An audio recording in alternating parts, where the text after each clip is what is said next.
We have details coming up shortly. Do stay with us. In our very first story, the Fisheries Commission Task Force based in Pram Pram has arrested 58 fishermen allegedly engaging in illegal fishing in the Tema Kenu beach waters. 6 fishermen have also been detained at the Tema Regional Police Command over the clashes between the Tema Newtown fishermen and task force members. The Fisheries Task Force was formed early this year to protect the marine sector from illegal fishing practices. However, some fisherfolks, mainly from the Adan East and West District of the Greater Accra region, continue to hold to the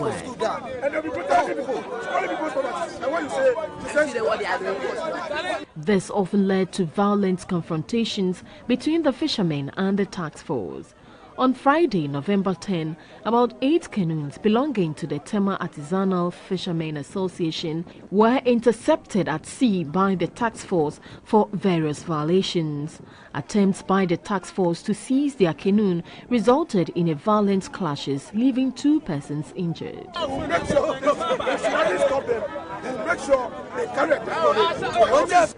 The task force managed to arrest 58 occupants of the 8 canoes together with their fishing gears. Other fishermen from Newtown, on hearing this, mobilized to attack and capture one of the canoes being used by the task force and 6 men. A timely intervention by the Marine Police prevented deadly confrontations. The Tema Artisanal Fishermen Association Secretary Gabriel Ni Ama Ashite warned of strong resistance. We've warned them. They didn't want to listen. So we've started. Let them come. We are ready. We are telling Honorable Afole and the people of Pram Pram that we are equal to the tax. We shall meet them. The Tema Regional Police Public Relations Officer ASP Joseph Dakwa expressed worry over the development. 6 fishermen have so far been detained at the Tema Regional Police Command pending further police investigations. Now, the Gaming Commission of Ghana has confiscated and destroyed over 1,500 slot machines at Nsawam landfill site in the eastern region. The Commission says it will start arresting and prosecuting any gaming operator who fails to register with the Gaming Commission. Here's a report by Frederick Clarence Williams. The Gaming Commission in recent times has received public backlash following activities of illegal operators, indiscriminate sighting of slot machines, and a surge in gambling activities. According to the Gaming Commission, slot machines and other gaming equipment widely known as jackpots are to be registered and licensed. By law, they are to be placed within registered premises of gaming centers. Last month, the task force, together with the police, confiscated over 1,500 slot machines. According to the Gaming Commission, it is mandated to destroy and confiscate equipment at its disposal for more than 1 month. The Commission destroyed over 1,500 confiscated slot machines at Nsawam landfill site in the eastern region. The Gaming Commission is raising the standard of gaming in this country. By so doing, we are cracking down on all illegal operations in Ghana. We're going everywhere. No, we're not leaving any stone unturned. Going around where the penalties, prosecutions going to come on, and a lot more of that. Commissioner Peter Mriku said the exercise will be sustained to strengthen its monitoring and regulatory role to ensure the gaming industry meets international standards. He said the Commission would step up efforts to clamp down on unregistered centers and prevent children from engaging in the business. These machines are not used anywhere. These are analog machines. What we intend to do, or what we are doing, by second quarter next year, we are migrating all the gaming industry from analog onto a digital platform, so we can plug in a central monitoring system to check. He promised the Commission will ensure an improvement in revenue generation. Let's now focus on the rail sector, and damaged metal railings continue to pose a danger to both motorists and pedestrians. While some have been knocked off by drivers, others have been stolen by miscreants. But the Department of Urban Roads say the rate at which the damages occur puts a strain on their budget. Evelyn Tengma has more. From the N1 highway to the Tetekwashi runabout in Accra, several metal railings have been damaged and left unattended. These metal railings are usually mounted to serve as a protection to both the motorist and the pedestrian. But a drive through town, you will find that a lot of them have been damaged by some drivers, posing danger to these same drivers. As you can see, this is so close to the road such that if you are not careful as a driver, you may find yourself wandering. Because most of the railings there have been damaged and in some instances removed, some pedestrians have resorted to crossing the road instead of using the footbridge. Most of these damaged railings have been left unattended for months and years. But the Department of Urban Roads, the agency in charge of repairing such facilities, said they have not turned a blind eye to them. We have the personnel, we have the, but at times we delay because maybe contractors, it takes some time all over Ghana to see some of these things that have been damaged. But once we see them and they are very critical, we make sure that we repair them. Per the traffic regulations, persons or drivers who damage state property, be it traffic light, metal railings or street lights, is supposed to replace it while being pursued in court if the need be. But Deputy Director at the Department of Urban Roads explains, more often than not, the drivers go unpunished because most of the accidents are not reported to the police. They hit it at times in the night and they just run away. We are proactive, but it's also overwhelming. We have budget, and when it becomes overwhelming to funding, it's also another point. And we can't match the rate that they are knocked down. You understand? At times our budget cannot even meet that. The National Road Safety Commission, though agreed the damages pose dangers, said it is helpless. We will have lesser of those concerns. At this point, we can only address these difficulties by notifying the relevant road agencies so that they take appropriate steps. It is not within our mandate. The police MTTD said only a few drivers are arrested for such damages. It's either caught or responding to the estimate, and for that, to that extent, I may not know what happens after the court. They have maintenance sections to ensure that road furniture, equipment, marking signs, among others that are damaged, are reinstated. Aside the metal railings, the Tetekwashi Madina Road is overgrown with weeds. At some places, weeds are competing with flowers for space in the median. Meanwhile, that stretch through to the Liberation Circle is a ceremonial street which should be kept neat at all times. But that obviously is not the case. You're watching News 360 from the News Hub, and it's now time for Mission.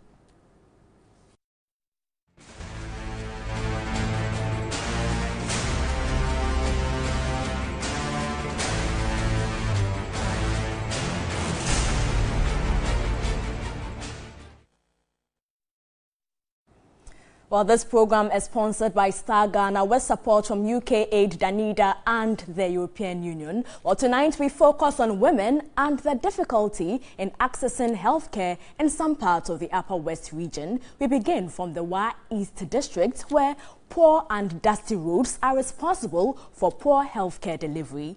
Healthcare providers and patients cannot simply make it on these roads to give or receive care.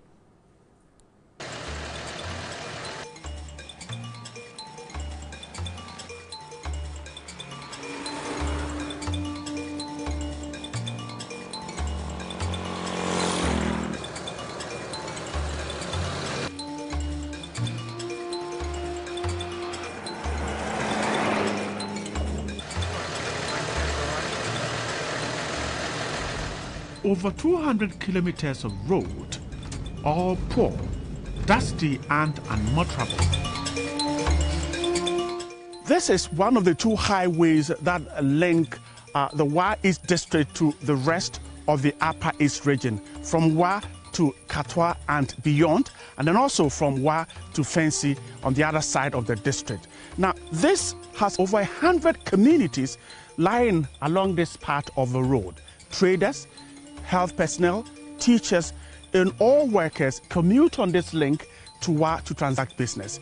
The terrible nature of the road is affecting healthcare, education, and the transaction of businesses. Yet, this is what many caregivers and patients commute on daily to give or receive health care. No two communities are joined by a tarred road. The results are harrowing experiences of women, especially pregnant women. Some dodge certain medical examinations due to poor roads. If I sit on the car, I hear the pain of my stomach, so I can't sit comfortable and calm here. By the way, anytime that I want to go to Wa and come back here, I hear the pain of my stomach. The car is not, the road is no good for us to drain the car to Wa and come back here. Vehicles travel several hours on unengineered roads. Patients delay in seeking health care, worsening health conditions. Zina had to be transferred to Wa, and it's a headache. The road from Manwe to Wa is in such a bad state. Now, how does she get transported? The husband would have to find a way, perhaps put her on this motorbike to Wa, or perhaps look for another way out. Chief, how would you send her to Wa?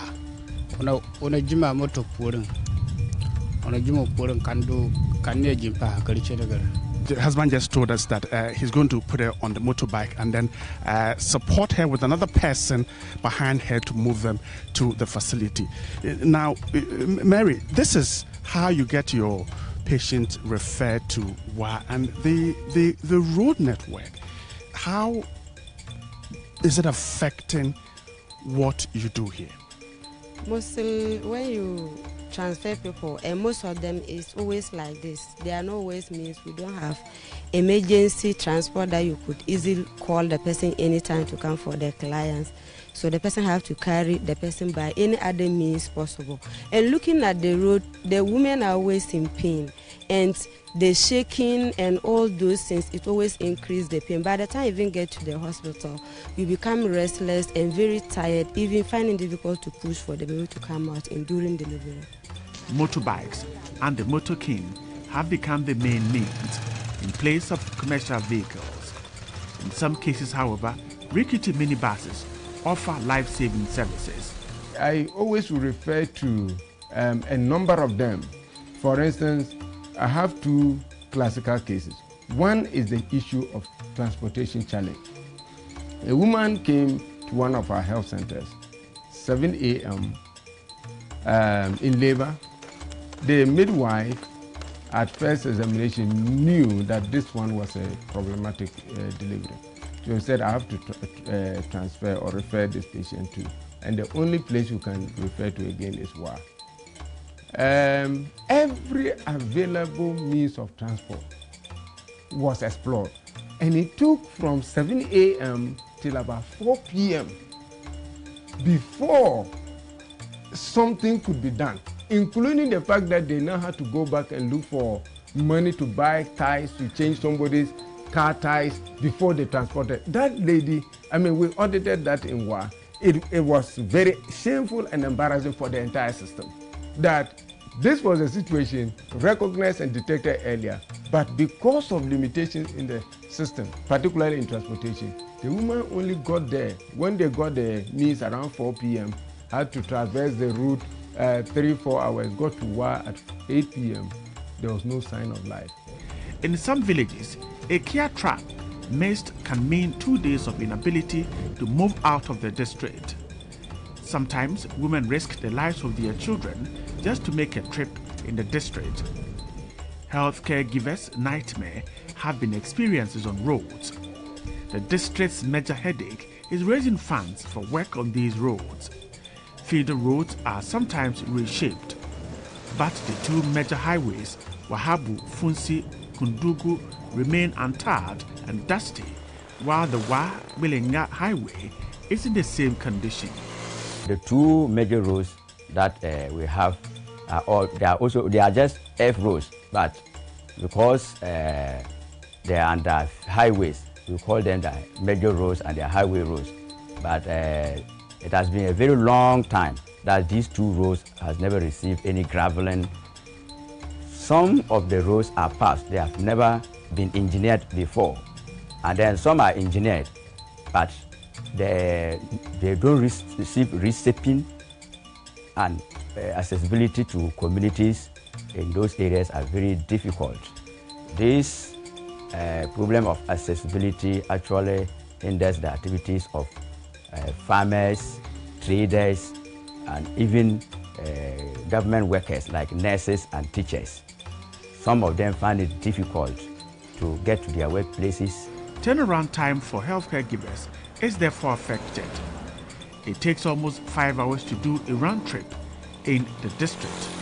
Planners are suggesting solutions. Locational disadvantage. Even when we are going to organize our assembly meetings, a majority of the assemblymen are in the Bulinga area. So the issue of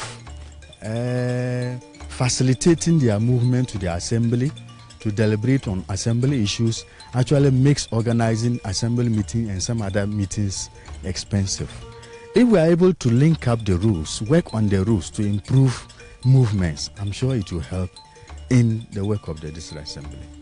The district assembly says it will need funding to reconstruct the highways in order to improve healthcare delivery in the district.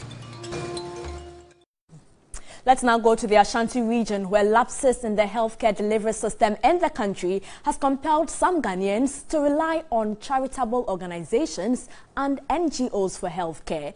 Peter Kwao Adato reports hundreds of patients trooped to the First Care Hospital in Kumasi with health conditions that they have been living with for decades due to poverty.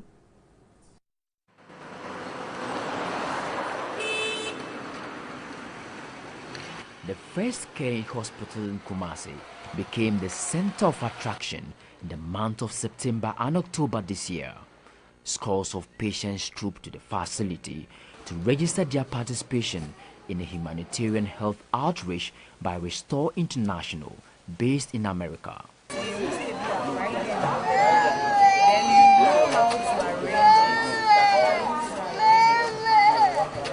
At least 140 out of 300 patients were shortlisted at the end of September for the exercise in October. The rest were not cases listed for the program. Others were cases requiring more time than a week's outreach. The final screening was on Sunday, October 15, where the shortlisted patients were booked for surgery. She's saying she's having severe pains in her breast. She's having some severe pains, so her son at Bekwai, one of her son at Bekwai, told her to come. A team of 40 volunteers, including doctors, surgeons, anesthetists, nurses, and other paramedics from across the world, went into action on Monday, October 16. I just saw a 50-year-old lady who had a mastectomy when she was 14 years old. She was told the breast would grow back. That's her story. But somebody at the age of 14 or 15 to have her breast removed. We as a country, we have a lot of work to do. If we work together as a team, we can build better institutions, in healthcare, so that Ghanaians will be comfortable, and even the diaspora, when they come back home, they will be comfortable enough to say, you know what, when I'm sick, I have a better place to go. Keloid, bone disfigurement, facial tumor, posterior scalp lipoma, breast cancer, birth defects or deformities, among others, dominated cases. I spent all my income trying to get cure for my daughter without success. I therefore rushed here with the hope that they will be able to save her life.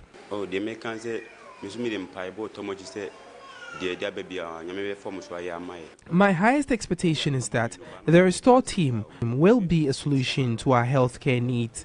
No hospital was able to respond to my healthcare, and I'm at my wit's end. With 2 theaters at their disposal, the team, led by Ghanaian-born American plastic surgeon Dr. Michael Kwame Obeng, put their expertise at the disposal of these less fortunate Ghanaians. So I think that the insurance should be designed in a way to provide complete comprehensive care so that these patients don't have to wait for other charitable organizations or charitable institutions for their essential care. One after the other, day after day, patients who have lived with ailments for varying years were relieved and excited.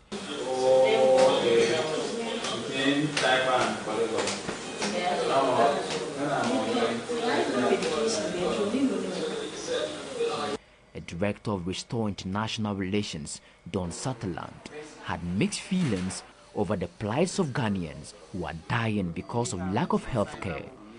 You have people who have been thrown with acid and get brutally, disfigured. And when they go to the hospital, they can't do anything for them. And so a lot of these children are put over into the village just to suffer. These few counted themselves fortunate, but how about those who were turned away and the hundreds who did not hear of the Restore team? And that's it for Mission. Join us again same time tomorrow for another edition. This program is sponsored by Star Ghana with support from UK Aid, Danida and the European Union. Thanks for watching.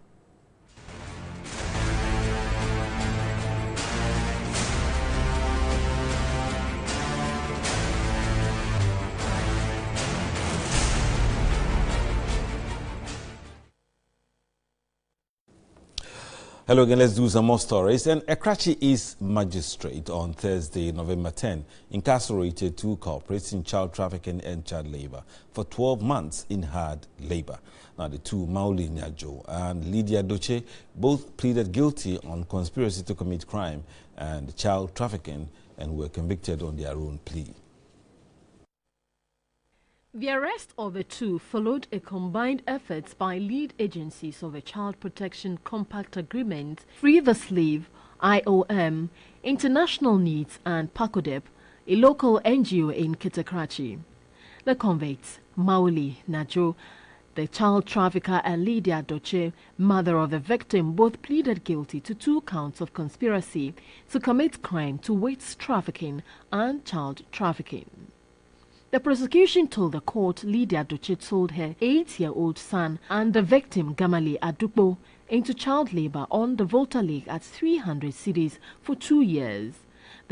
The prosecutor said Lydia, a native of Avega Gome near Sogakope, took only 100 cedis as part payment and let go her son into slavery.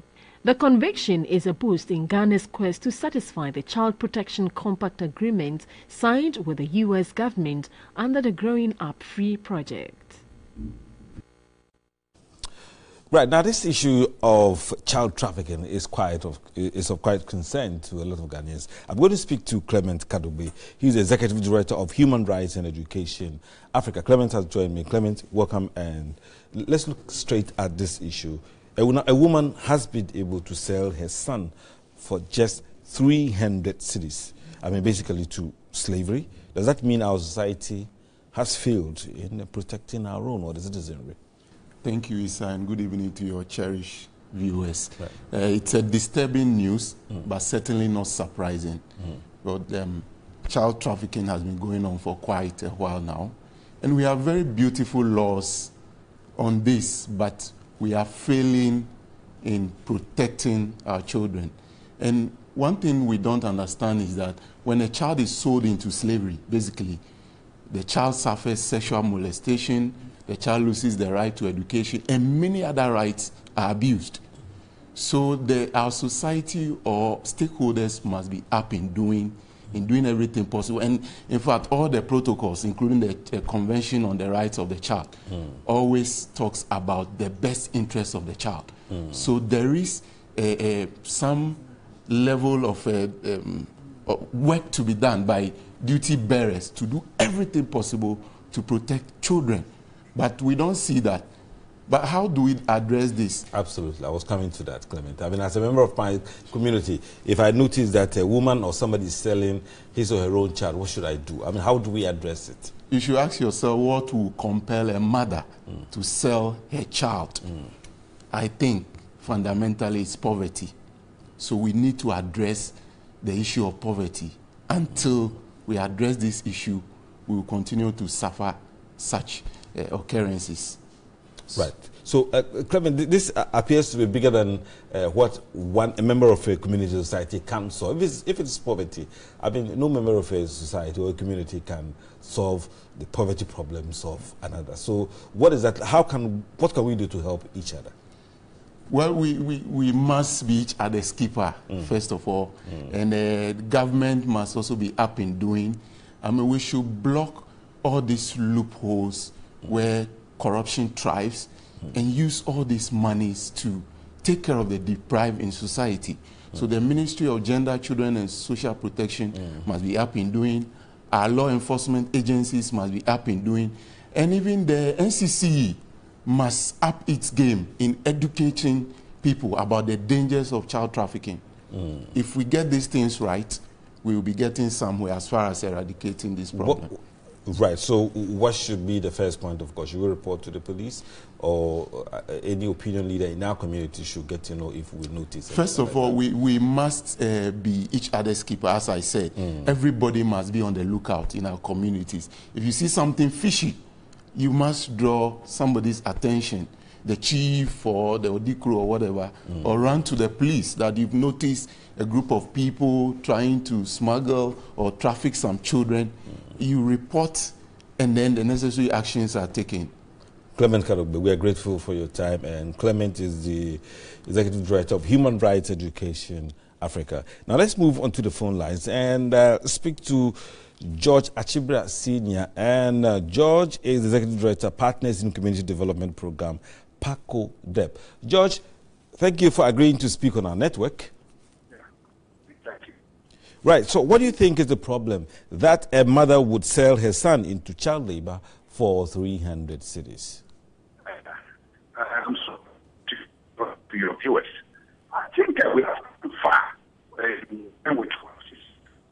in our community. Trafficking has been something that I think we all need to look at about what is driving him to sell his own child. It is and Ghana for this. And mistakenly or this woman only had 100 Ghana. It's woefully, it cannot even solve the poverty that's even fighting. But I think it has come far.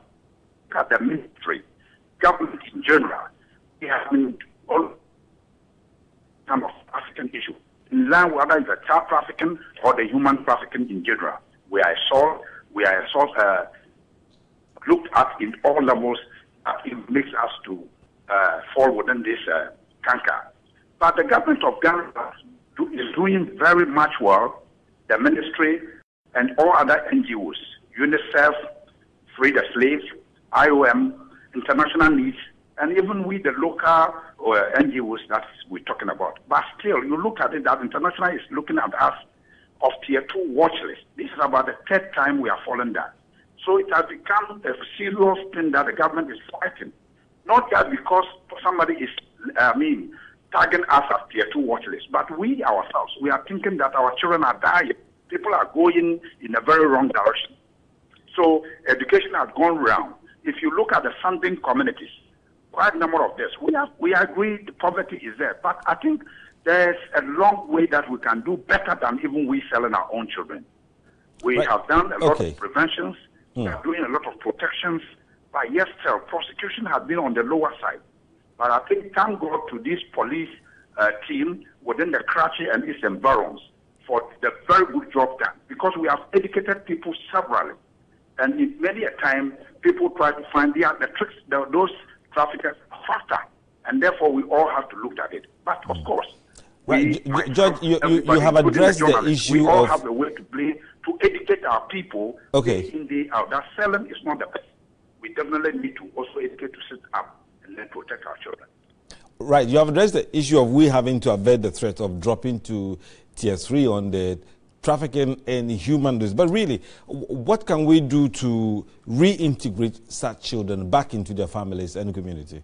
Right, we have rescued quite a number of children. We have done a lot of education. The rescue has gone severally. But what we have now realized is that the much that we rescue, these same children some come back into the system again as re-trafficked.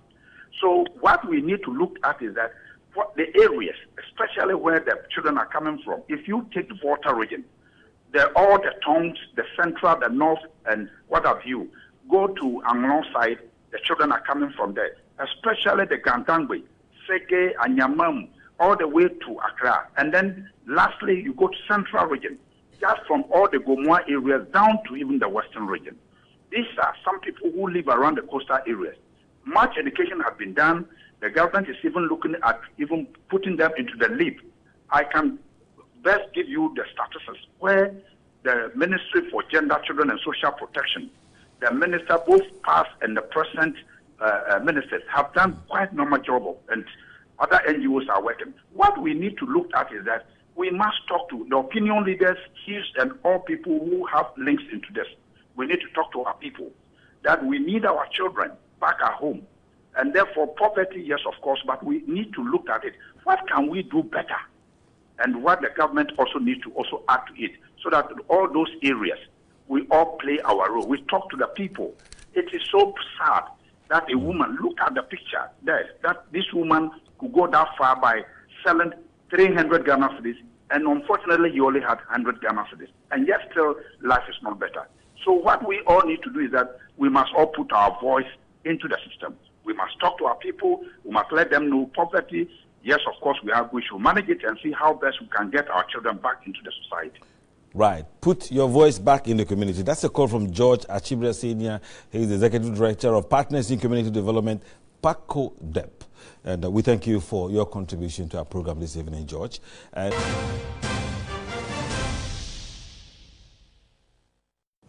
Hello again. Let's now go to the Bonafo region, where poor road network and access to ready markets are likely to discourage the fortunes of government planting for food and jobs program in the region. Our correspondent Larry Parkwesi Moses visited tomato farmers at Techimentia in the Tano South District, where farmers are already grieving over post-harvest losses due to lack of good road and ready markets. Techimentia is a tomato growing area, but poor road network in the district is affecting farmers from transporting their produce to market centers on time. One is greeted with numerous crates of harvested tomatoes loaded onto trucks and transported to distant market centers with much difficulty. The roads leading to the farmlands are muddy and unmotorable for trucks that could have helped to carry the produce from the farms to the roadside. A young farmer, Emmanuel Owusu-Ansah, said market women take advantage of the perishing nature of tomatoes to buy their produce at giveaway prices. Tomatoes number fan 1.52 million. 3 weeks ago, a box of tomato was 150 Ghana cedis, but now the women pay 40 cedis for the same box of tomato. This is really affecting us. The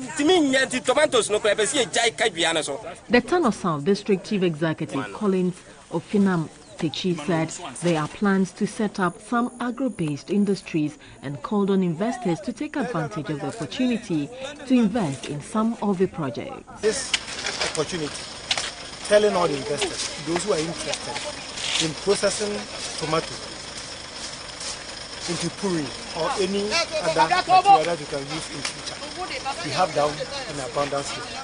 Meanwhile, a 27.5-kilometer road that was to be executed under the Cocoa Roads Rehabilitation Program has stalled.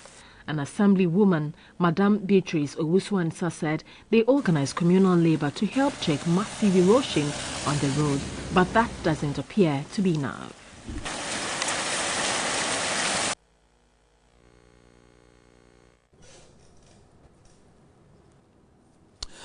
Now let's continue with some more stories. And over 800 hectares of teak, aframo and cedrela tree species have been cultivated within 1 year in the Tano Ofin Forest Reserve in Ashanti region under the modified Tuenja system. Now, the Nkawia Forest District of the Forestry Commission of Ghana plans to expand the plantation development to all degraded parts of the reserve within the next 5 years. A report by Benjamin Edu. The modified Tuenja system was launched in 2001 to promote food security, restore degraded forest and create employment for the youth in the country. Under the system, farmers are supported with farm inputs to plant food crops. They are also assisted in the planting of various tree species in and along the forest reserve. The project at the Nkawia Forest District in the Tano of Fin Forest Reserve, which was outsourced to private developers and farmers, has created employment for more than 1,500 people in the area. This is part of National Plantation Development Program to create employment and reduce poverty, as well as restore the integrity of degraded forest reserve. With a target of 300 hectares, the plantation developers are now doing 800 hectares. The project has also helped create ancillary jobs in the area. For instance, there are more than 80 tricycles operating in commercial transport for farmers commuting to the reserves on daily basis. The Nkawia District Forest Manager Nana Poku Bosompim was impressed with the performance of the farmers in the area. He said land demarcation has been completed while clearing and pegging were ongoing at the remaining areas. The Forest Service Division, in collaboration with local assemblies in the catchment and the security agencies, has set up a monitoring team to patrol the plantations whilst forest guards manned the reserves.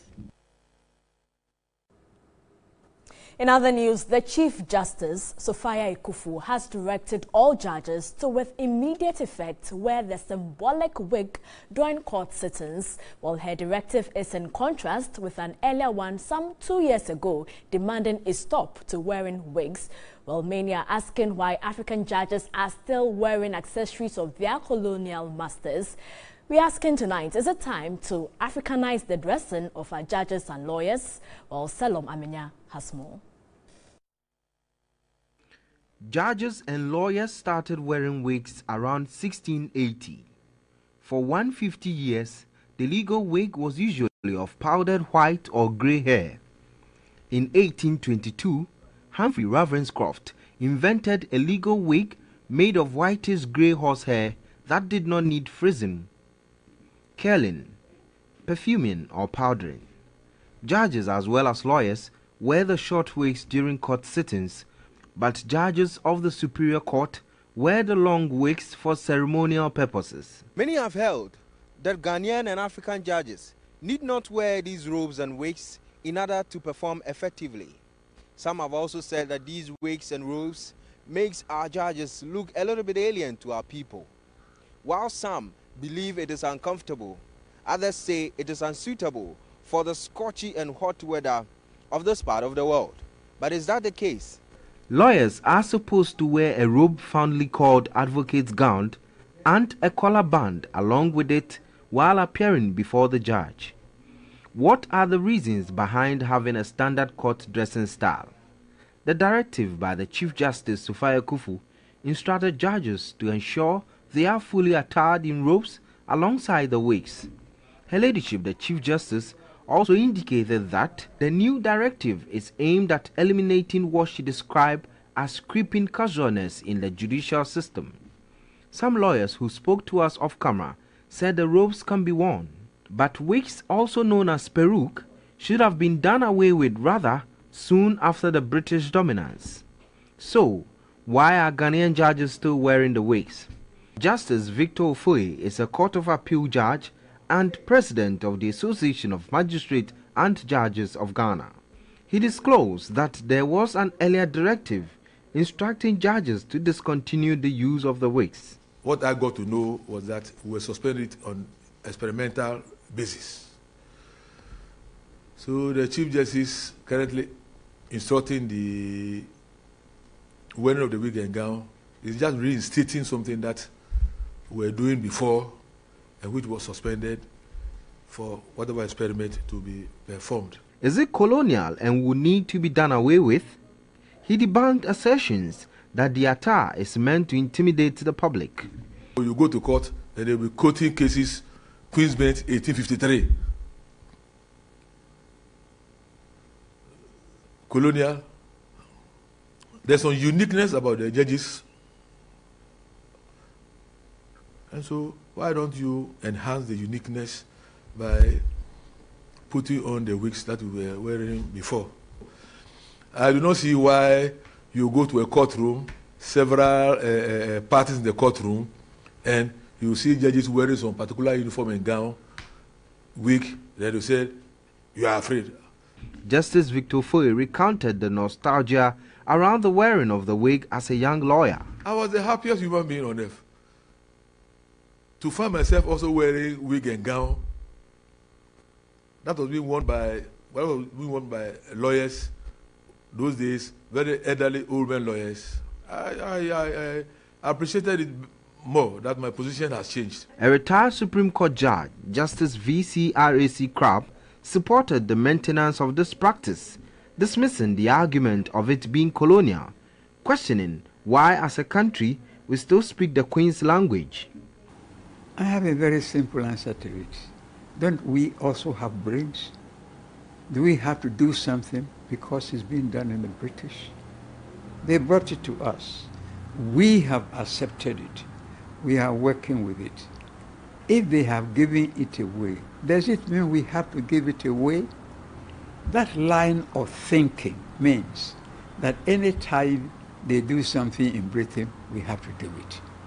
If they are foolish, we have to be foolish. Is that how we are going to develop? The retired Supreme Court judge said the wig has a spiritual connotation representing the judge's allegiance to God. If you look at a judge's bench wig, you will find at the top a round circle. Within that round circle, the strands are not curly, they are straight. You know why? It's supposed to represent the fire which came upon the disciples of Christ at Pentecost. That should tell you the spiritual aspect of the work of the judge. And I believe what the Chief Justice is trying to do is that every day a judge sits in court, he should be reminded that he owes some allegiance not only to his country, but also to God. After the directive of the Chief Justice, how has judges and magistrates been complying? The news team visited the legal shop on the Ghana Law School campus where these robes and wigs are sold. Amanda Timar is the salesperson. I must say it's quite okay compared to the previous years. This year they've really been buying, and I personally heard the news that was last week ago, but since then, yesterday for instance, a lady came here and asked the price. A gentleman came this morning and bought one, so it's making the market booming very well. Clearly, the wigs will simply not go away anytime soon, as an earlier effort to do away with it did not achieve the needed results. Well, probably it will remain a matter of choice as to whether somebody will wear it or not, or that will help the delivery of justice. You're watching News 360. We will return shortly with some more stories. 3 First News, best in entertainment.